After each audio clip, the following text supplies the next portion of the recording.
Tips and tricks for traveling. First of all, you need correct planning. Know your budget first.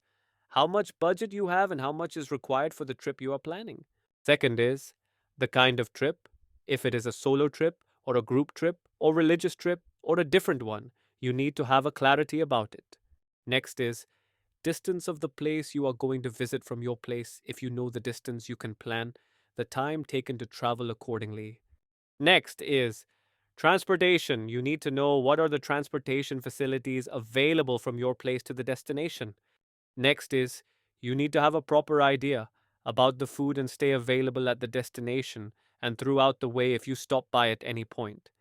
Next is weather and season of travel. You need to know how the place would be when you reach there, whether the weather conditions and season matches to you and you have no issues with that.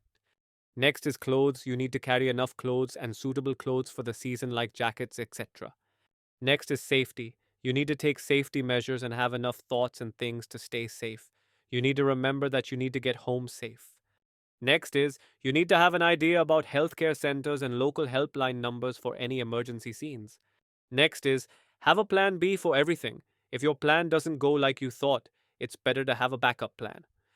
Next is know about the recent things happened at the place, recent local news about the place. Always remember to pray God and take blessings from your loved ones and start. Happy journey. Subscribe to Scenes by Avi, and if you want any trip guidance, comment down.